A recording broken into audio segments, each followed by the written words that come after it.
President Joe Biden, yet again, attempting to backpedal on his comments bashing Trump supporters, tweeting, quote, "I want to be clear.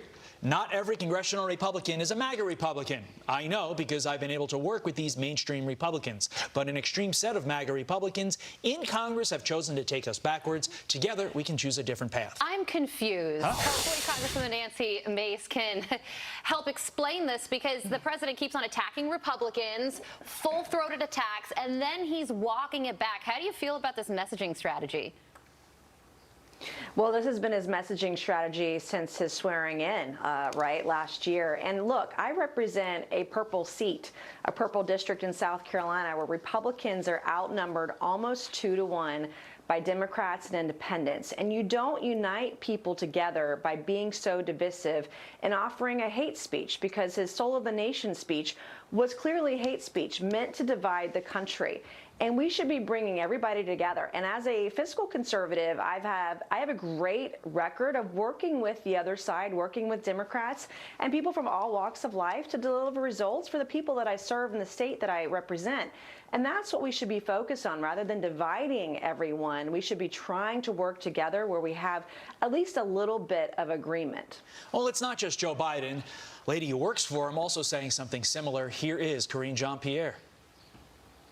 And you have leaders in the Republican Party who are offering extreme agenda. And so that's what he means. Also talking in what I just laid out and not condemning violence when there's violence out there. Congresswoman, did Karine Jean-Pierre and Joe Biden and, quite frankly, all the Democrats condemn George Floyd violence that actually killed dozens of people and actually destroyed a lot of buildings in cities throughout our country? Right. Every accusation is a projection. Everything they're accusing the right of, the left has done or is doing or has been doing, including denying the 2016 election. And there has been political violence. We've seen it, as you all know and have reported on. I had someone trespass on my property last year and spray paint my house. I mean, this stuff is happening. We had someone show up on the steps of a Supreme Court justice, armed and dangerous, ready to kill.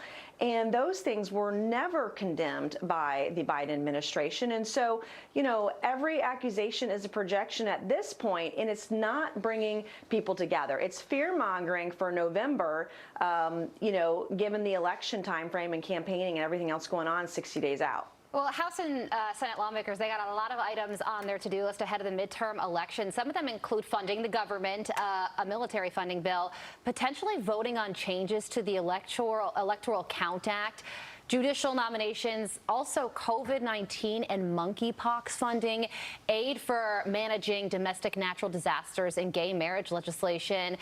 Congresswoman, how do you feel about that list of priorities? And is anything they're going to pass?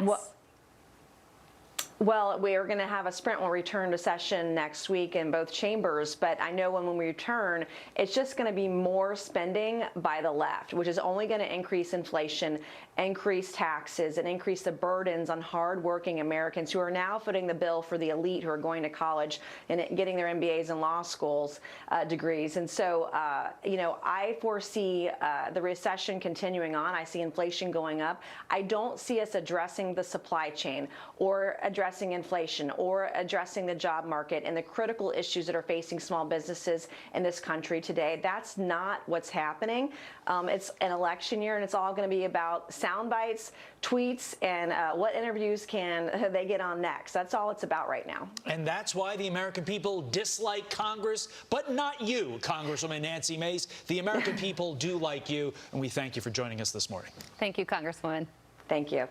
All right, with that, Fox and Friends starts right now.